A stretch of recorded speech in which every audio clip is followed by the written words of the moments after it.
Assalamualaikum warahmatullahi wabarakatuh.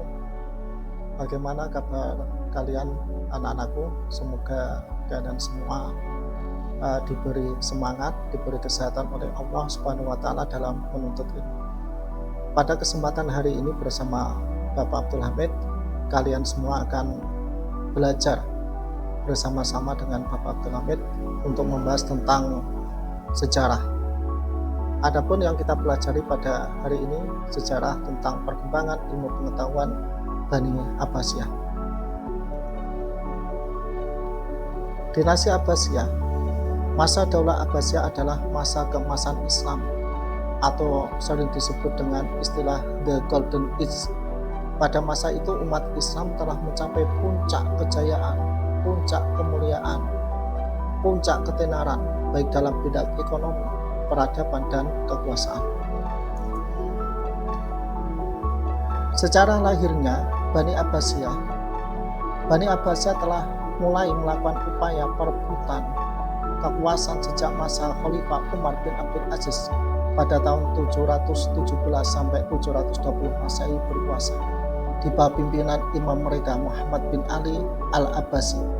Mereka bergerak dalam dua fase, yaitu fase yang sangat rahasia dan fase terang-terangan. Dan pertempuran, selama Imam Muhammad masih hidup, gerakan dilakukan sangat rahasia. Setelah Imam Muhammad meninggal, semenjak masuknya Abu Muslim ke dalam gerakan rahasia Abbasiyah ini, maka dimulailah gerakan dengan cara terang-terangan. Maka dari itu, kalian semua harus benar-benar mendengarkan atau serius dalam mempelajari sejarah, apalagi dinasti Abbasiyah ini. Pada tahun 750 Masehi lahirnya Daulah Bani Abbasiyah. Kemudian 754 Masehi ibu kota Abbasiyah berpindah ke Baghdad. Kemudian pada tahun 1258 Daulah Abbasiyah runtuh. Maka dari itu kalian harus bisa mengingat-ingat atau menghafalkan mulai dari 750 Masehi lahirnya Daulah Bani Abbasiyah, kemudian 750 Masehi ibu kota Abbasiyah berpindah ke Baghdad, kemudian runtuhnya dinasti Abbasiyah pada tahun 1258. Masa Abbasiyah menjadi tonggak puncak peradaban Islam. Khalifah-khalifah Bani Abbasiyah secara terbuka mempelopori perkembangan ilmu pengetahuan dengan mendatangkan naskah-naskah kuno dari berbagai pusat peradaban sebelumnya untuk kemudian diterjemahkan, diadaptasi, dan diterapkan di dunia Islam. Para ulama muslim yang ahli dalam berbagai ilmu pengetahuan baik agama maupun non-agama juga muncul pada masa ini. Selanjutnya, di dalam bidang penerjemahan, dinasti Abbasiyah mengalami kemajuan yang sangat pesat. Meski kegiatan penerjemahan sudah dimulai sejak Daulah Umayyah, upaya itu menerjemahkan dan menskripsi berbahasa asing, terutama bahasa Yunani dan Persia, ke dalam bahasa Arab mengalami masa keemasan pada masa Daulah Abbasiyah. Pelopor gerakan penerjemahan pada awal pemerintah Daulah Abbasiyah adalah Khalifah Al-Mansur yang juga membangun ibu kota Baghdad.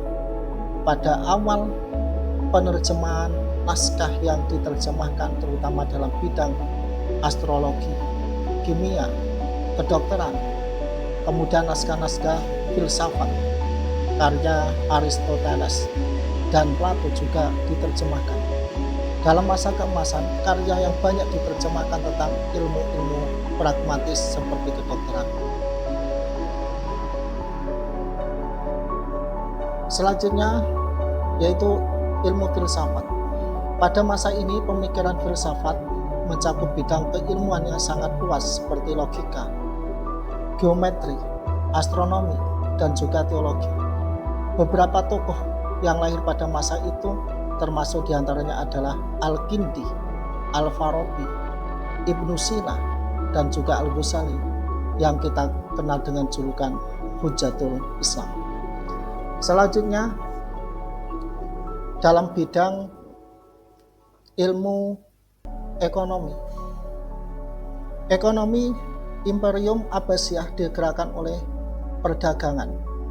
Sudah terdapat berbagai macam industri seperti kain, linen di Mesir, sutra dari Syria dan Irak, kertas dari Samarkand, serta berbagai produk pertanian seperti gandum dari Mesir dan kurma dari Irak.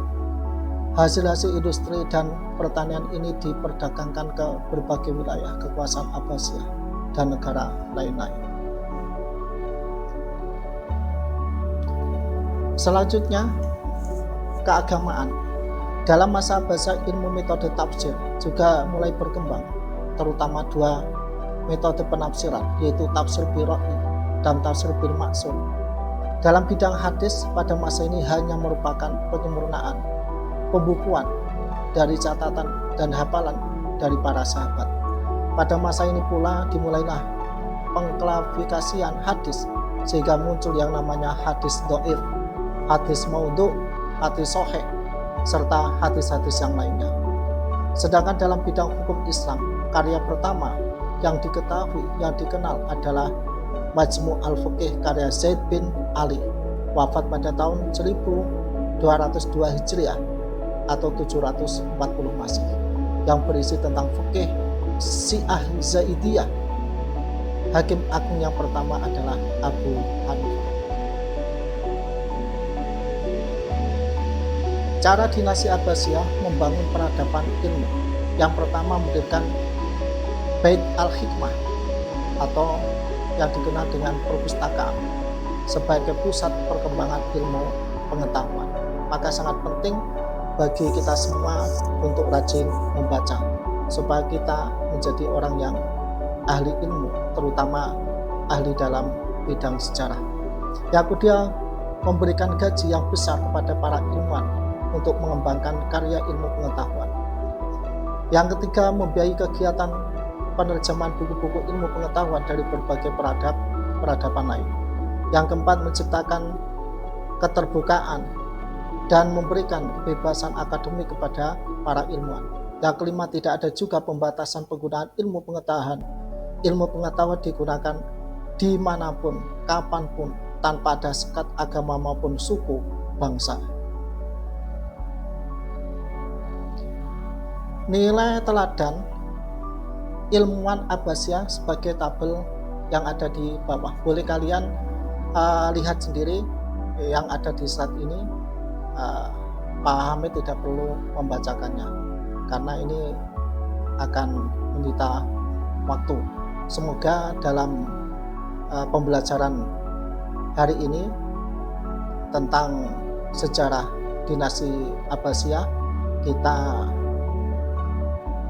akan semangat dalam menuntut ilmu dan berusaha untuk mempelajari sejarah, karena sejarah itu sangat penting kita gunakan. Semoga apa yang kita pelajari pada kesempatan hari ini mendapatkan ilmu yang manfaat, barokah, ridho dari Allah Subhanahu wa Ta'ala. Cekap dari Pak Hamid. Wassalamualaikum warahmatullahi wabarakatuh.